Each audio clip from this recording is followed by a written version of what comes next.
নমস্কার বন্ধুরা, আমি পপিন। আমার রান্নাঘরে আপনাদের সবাইকে স্বাগত। হোটেলে বা রেস্টুরেন্টে গেলে সবথেকে বেশি আমরা অর্ডার করে থাকি পনিরের যে কোনো রেসিপি। আজকে আমি আপনাদের সাথে শেয়ার করব পনির বাটার মশলার রেসিপি। ঘরোয়া উপকরণ দিয়ে একদম রেস্টুরেন্টের মতন কি করে নেবেন সেটাই আজকে আপনাদের সাথে শেয়ার করব। দেখে নেওয়া যাক আজকের এই পনির বাটার মশলার রেসিপিটা। প্রথমে আমি কড়াইতে 3 টিস্পুন সর্ষের তেল দিলাম, বাটার দিয়ে দিলাম। তেলের মধ্যে বাটারটাকে দিয়ে দিলাম। তেল আর বাটারটাকে গরম করে নেব। হাফ কাপ মতন পেঁয়াজ কুচি দিয়েছি, পেঁয়াজটাকে সফট হওয়া পর্যন্ত ভেজে নেব।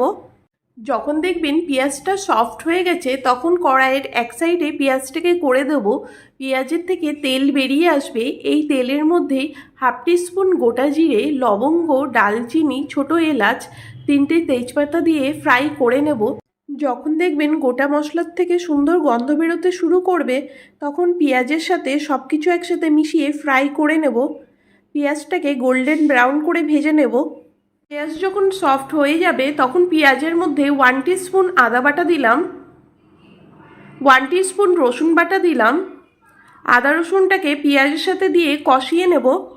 ধনের গুঁড়ো দিচ্ছি 1 টিস্পুন, লবণ দিচ্ছি, লবণটা আপনারা স্বাদ অনুসারে দেবেন।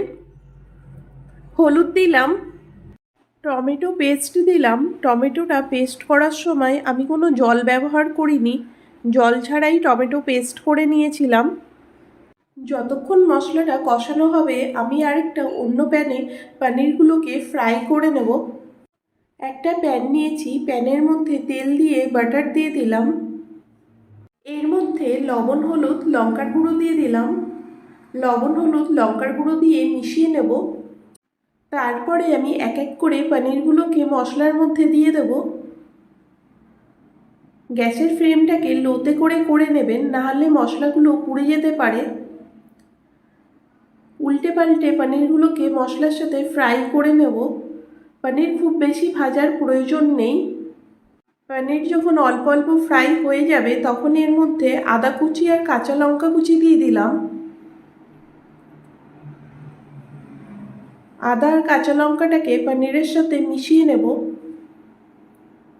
ঝালটা আপনারা যেমন খান সেই আন্দাজ করেই কাঁচা লঙ্কাটা ব্যবহার করবেন। মশলা কষানোর সময় লঙ্কার গুঁড়ো ব্যবহার করেছিলাম। 30 সেকেন্ডের জন্য পনিরটাকে ভেজে নেব। পনির খুব বেশি ভাজার প্রয়োজন নেই।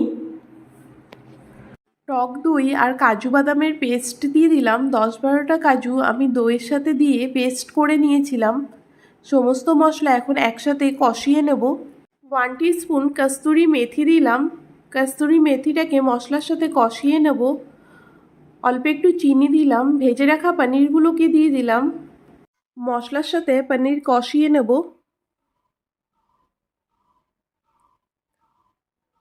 জল দিয়ে দিলাম।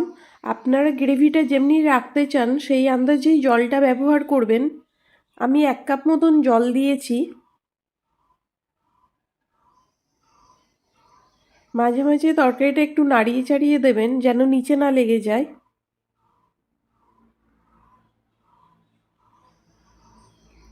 গরম মশলার গুঁড়ো দিচ্ছি, ধনেপাতা দিলাম।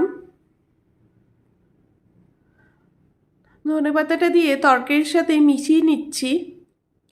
খুব বেশি ধনেপাতা দেওয়ার প্রয়োজন নেই, একদম সামান্য অল্প একটু ধনেপাতা কুচি দেবেন। আমি 1 টিস্পুন মতন ধনেপাতা কুচি দিয়েছি। সবার শেষে বাটার দিয়ে দিলাম। বাটারটা দিয়ে তরকারির সাথে ভালো করে মিশিয়ে নেব। তরকারিটা হয়ে গেছে। আজকের এই পনির বাটার মশলা রেসিপিটা আপনাদের কেমন লাগলো অবশ্যই জানাবেন। যদি ভালো লাগে আপনারাও ঠিক এরকমভাবে বাড়িতে ট্রাই করে দেখতে পারেন। আমার চ্যানেলে নতুন কোনো বন্ধু থাকলে আমার চ্যানেলটাকে সাবস্ক্রাইব করে নেওয়ার অনুরোধ রইল। পুরনো বন্ধুদেরকে পাশে থাকার জন্য ধন্যবাদ। বেল আইকনটা প্রেস করে নেবেন, কারণ আমি যখনই কোনো নতুন রেসিপি দেব খুব তাড়াতাড়ি আপনাদের কাছে পৌঁছে যাবে। আজকে এই পর্যন্ত, আবার হাজির হয়ে যাব নতুন কোনো রেসিপি নিয়ে। ভালো থাকবেন, সুস্থ থাকবেন, ধন্যবাদ।